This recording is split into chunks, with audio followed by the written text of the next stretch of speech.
I'm the review guy. I review it so you can watch it. Today I'm here to talk about the final in the Boogeyman trilogy, Boogeyman 3. Okay. Best Boogeyman film by far. It is definitely my favorite. It tops Boogeyman 2. Definitely blows Boogeyman 1 clear out of the sky.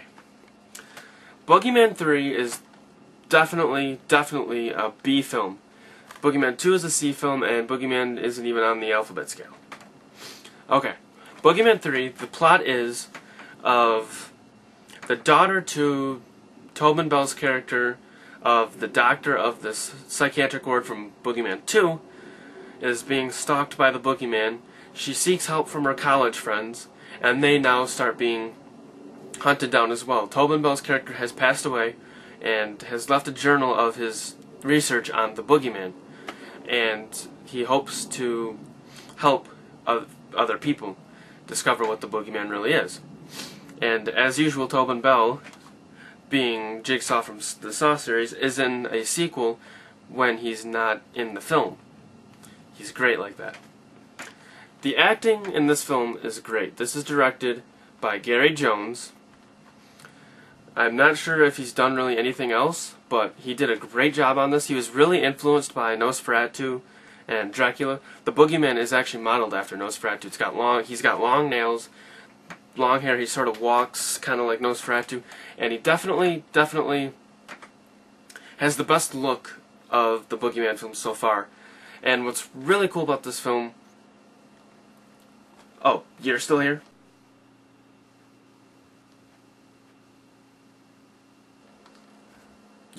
You happy though? Am I okay to continue?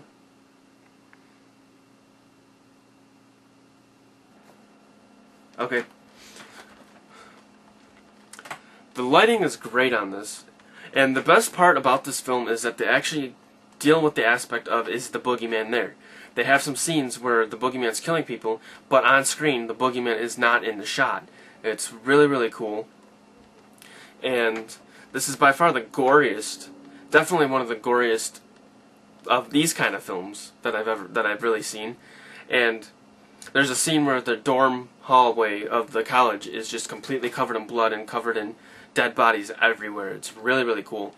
And the main girl in this, she's trying to find a way to stop the Boogeyman, but she keeps getting these dreams of her friends getting killed, and she's got to figure out which pieces of the dreams are actually real, because some of the pieces come true, and she's got to race against the clock to try and save her friends. Sort of a Final Destination meets slasher film meets the Boogeyman.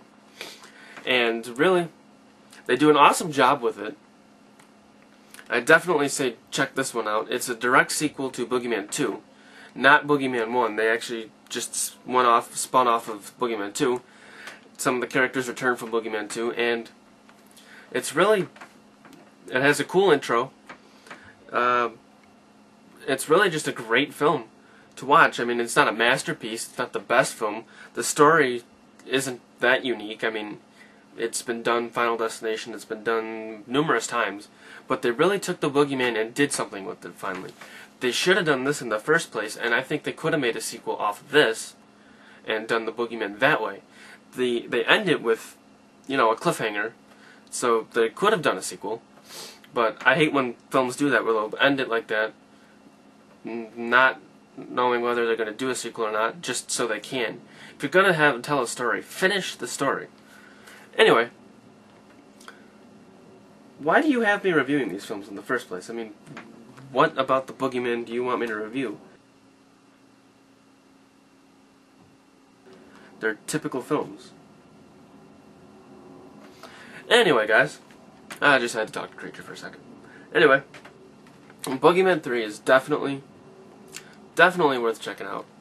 I would say it gets the review guy seal of approval. The lighting is cool because of the scenes where the Boogeyman's there and not there. The acting is just really good for an indie film. Gary Jones does a good job directing it. The story wasn't very well written, in my opinion. It could have been written better, and I did not like the ending. Not the cliffhanger ending, the ending. I thought it could have been done better. I thought they should have taken it in a different direction. I just feel that they sort of cheapened out towards the end and wanted to get it done and wanted to put out a sequel but never got the funding or just never could. Whichever one, I really don't know. But Boogeyman 3 is definitely worth seeing. I was happy that I actually watched the rest of the series. Don't judge the series off of Boogeyman. Skip Boogeyman completely. Watch Boogeyman 2 and Boogeyman 3. Because Boogeyman sucked. Horribly. I mean, I'm not kidding. Boogeyman sucked. Boogeyman 2 was cool, and Boogeyman 3 was just awesome. The characters are funny. You really like some of the characters. There's some douchebag characters, and there's some cool characters. It's just an overall great film. I mean, even the cover's pretty cool, you know? So, that's Boogeyman. That's the Boogeyman franchise. I say screw Boogeyman 1, go to 2, start with 2, and then move your way on up into 3, guys. If you're going to get into the series. Because the 2 and 3 are cult films. They're awesome. They're sort of mainstream. So, they're just really, really cool. Boogeyman 3 does an awesome job. It should have completed the story, but it didn't. And I'm sad to say, I don't want to ruin anything, but the plot is kind of interesting. The characters are what makes it, though. The characters and the fact that they actually did something with the Boogeyman. It wasn't just, ooh, I'm in the Boogeyman, I'm right here. They did something with him, which is what I applaud. They should have went off of this. Really gory, the CG blood effects, but they didn't do it too bad, you know? It looked cool. It was more of a stay alive, the kind of thing. So, Boogeyman 3, guys.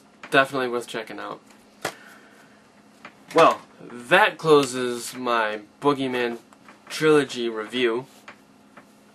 Thank you guys for watching, and I have just one question for my friend over here. Do you have any other ideas for brilliant films for me to review?